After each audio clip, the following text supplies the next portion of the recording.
జోష్న దాసుకి చెప్పిన మాటలు విన్న దశరథ అయితే కోపంతో దీపను ఇంటికి తీసుకువెళ్ళి దీపే తన కూతురు అని చెప్పి జోష్న చెంప పగలగొట్టిన దశరథ. అసలు సుమిత్ర ఎలా రియాక్ట్ అవ్వబోతుందో తెలుసుకోవాలనుకుంటే ఇప్పుడే మా ఛానల్ తప్పకుండా సబ్స్క్రైబ్ చేసుకుని మా వీడియోని ఒక లైక్ చేయండి.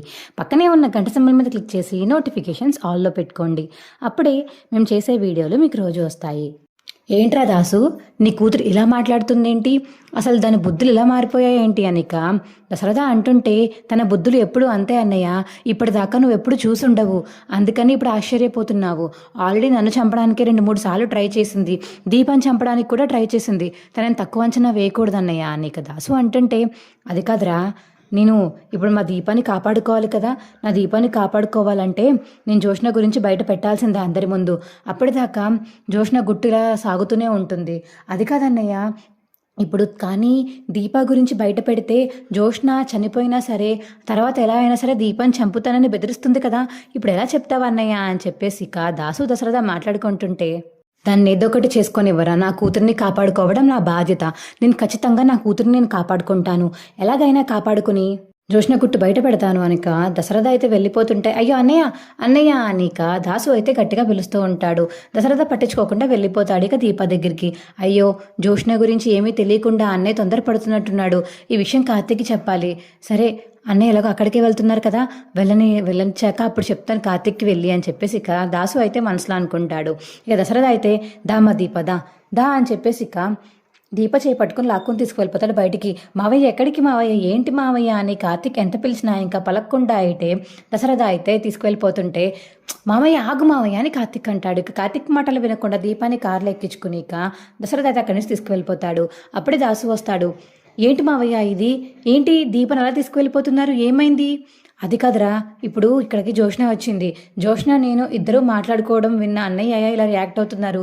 అవునా, ఇంతలా ఎందుకు రియాక్ట్ అయ్యాడు మావయ్య, అసలు జోష్న ఏమంది తెలుసా అని చెప్పేసి దాసు అంటుంటే, చెప్పు మావయ్య అని కార్తీక్ అడుగుతాడు.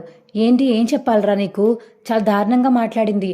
ఒకవేళ కానీ ఎంత నాటకమని లాస్ట్ దాకా నాటకం ఆడించి ఆ తర్వాత జోష్న పొజిషన్లో దీపాన్ని తీసుకువచ్చి దీపయ్య మీ కూతురని అందరికీ చెప్తామని ప్లాన్ వేస్తే మాత్రం తను చచ్చిపోతుందంట.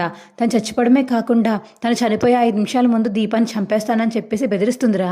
ఆ మాటలు విని అన్నయ్య ఇలా అయిపోయాడు. తను చనిపోయినా సరే ఇంకా ప్లాన్ చేసి పెట్టిందంట జోష్న, దీపని ఎలా చంపాలో ప్లాన్ చేసి పెట్టిందంట, దీపని ఎవరు కాపాడలేరు అని చెప్పేసి జోష్న అంది. అందుకని మావయ్య దీపాన్ని కాపాడుకోవడానికని మీ మావయ్య తీసుకువెళ్ళిపోయాడు రా దీపాన్ని, ఇంట్లో అందరికీ నిజం చెప్పేస్తానని తీసుకువెళ్ళిపోయాడు అని దాసు అంటుంటే, ఏంటి మావయ్య నువ్వు మాట్లాడేది, అసలు ఏం మాట్లాడుతున్నావు? అవునరా, కోపంతోనే దీపాన్ని ఇక్కడి నుంచి తీసుకువెళ్ళిపోయి సుమిత్ర అత్తకి చెప్పేస్తారా మమ్మీ, సుమిత్ర అత్తకి అని ఇక దాసు చెప్పడంతో, అయ్యయ్యో సర్లే ఇంకేం చేయలేము, ఆల్రెడీ మావయ్య సగం దూరం వెళ్ళిపోయి ఉంటారు, ఇప్పుడు నేను వెళ్ళినా మావయ్యని తట్టుకోలేను, సరే వెనకసలు వెళ్తాను, ఏదైతే అవుతుంది అని కార్తీక్ దాసుతో అనేసి అక్కడి నుంచి బయలుదేరతాడు. ఇక దీపాన్ని అయితే ఇంటికి తీసుకువెళ్ళిపోతాడు దశరథ అయితే. ఇదేంటిది, నాన్నేంటి దీపాన్ని ఇంటికి తీసుకొచ్చాడు అని అది చూసిన జోష్న అయితే ఆలోచిస్తూ ఉంటుంది.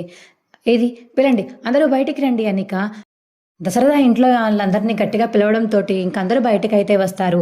ఏంట్రా దశరథ, ఏమైంది, ఎందుకని అంత గట్టిగా అరుస్తున్నావు అని ఇక శివనారాయణ అడుగుతుంటే, ఏంటి నాన్న అందరు రానివి చెప్తాను, అదిగో వచ్చారు కదా ఇప్పుడు చెప్పు ఏంటి?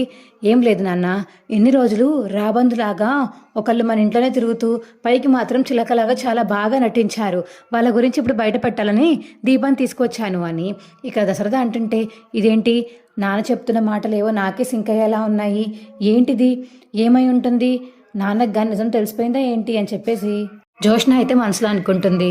అమ్మో అయిపోయింది నా పని అయితే నా గురించేనేమో అని జోష్న అనుకుంటుంటే, చెప్పరా చెప్పు అని శివనారాయణ అడుగుతుంటే, చెప్తాను నాన్న చెప్తాను, అంతకంటే ముందుగా సుమిత్ర నువ్వు గుండెని రాయి చేసుకోవాలి, నేను చెప్పే విషయం నువ్వు బలంగా తట్టుకుని బలంగా ఒప్పుకోవడం అర్థం చేసుకో, అర్థమవుతుందా?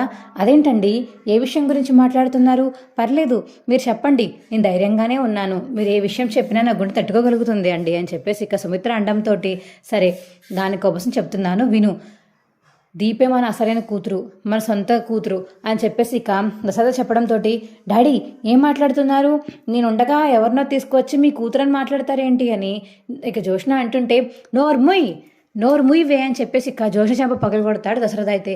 ఏంటంటే జోష్నని కొడుతున్నారు, దీపం మన కూతురు ఏంటి, మీరు అసలు ఏం మాట్లాడుతున్నారు?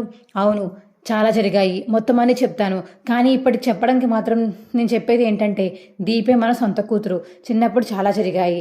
చిన్నప్పుడు మార్పులు, చేర్పులు జరగడం వల్ల మన కూతురు బయట పెరగాల్సి వచ్చింది. కానీ అది ఎవరు చేశారో కూడా నాకు బాగా తెలుసు. కానీ వాళ్ళ పేరు ఇప్పుడు నేను చెప్పాలనుకోవట్లేదు. కానీ జోష్న మాత్రం మన కూతురు కాదు. ఆ దాసు కూతురు. అర్థమవుతుందా? తిను చాలాసార్లు దీపాలు చంపాలని ప్లాన్ చేసింది. అందుకనే ఇన్ని రోజులు నేను ఊరుకుని వచ్చాను. ఇప్పుడు నీకు ఆపరేషన్ చేయడానికి కూడా ఎవరి కారణమో తెలుసా? దీపాయే కారణం. దీప బోన్ మర్ ఇవ్వకపోతే నువ్వు చనిపోతావు. ఆ విషయం నీకు తెలుసా అనిక? దశరథ అయితే సుమిత్రకు చెప్పడంతో సుమిత్ర అయితే షాక్ అయిపోయి చూస్తూ ఉండిపోతుంది. ఏంటి, దీప నా కూతురా? దీప ఇప్పుడు బోన్ మర డొనేట్ చేస్తుంది కాబట్టి నేను బతుకుతున్నానా? అనుకున్నానండి. ఎప్పటి నుంచో మా ఇద్దరికి ఏదో అనుబంధం ఉంటుంది అనుకున్నాను. తనకేమన్నా అయితే నేను కాపాడ్డాం, నాకేమన్నా అయితే తను కాపాడ్డాం. ఇద్దరు ఒకరికొకరు కాపాడుకుంటూ వస్తే విధిరాతేమో అనుకున్నాను. కానీ తను నా పేగు తెంచుకు పుట్టిన నా కన్న బిడ్డ అన్నమాట. అయ్యయ్యో, ఇన్ని రోజులు తను చాలా అవమానించాను, క్షమించమ్మా అనిక దీపానైతే హత్తుకుంటుంది సుమిత్ర అయితే. ఇక దశరథ అయితే జోష దగ్గరికి వెళ్ళి, ఏంటి, ఎవరినో చంపేస్తాను, ఒకవేళ నువ్వు చచ్చిపోయినా సరే వేరే మనుషులతో మా దీపం చంపిస్తాను అనేదో మాటలు మాట్లాడావేం కూతలు కూసావనిక జోష్నైతే చెంప పగలు కొడతాడు దశరథ అయితే. అప్పుడే ఇక కార్తీక్ వచ్చి ఇక సుమిత్ర దీప హత్తుకోవడం చూసి షాక్ అయిపోయి అలా ఉండిపోతాడు. మా వీడియో మీకు ఎలా అనిపించిందో కింద కామెంట్ సెక్షన్లో తెలియచేయండి. మా వీడియో కనుక నచ్చితే మా వీడియోని లైక్ చేసి తప్పకుండా మా ఛానల్ సబ్స్క్రైబ్ చేసుకోండి. పక్కనే ఉన్న గంట సింబల్ మీద క్లిక్ చేసి నోటిఫికేషన్స్ ఆల్లో పెట్టుకోండి. అప్పుడే మేము చేసే వీడియోలు మీకు రోజు వస్తాయి. Boy friends.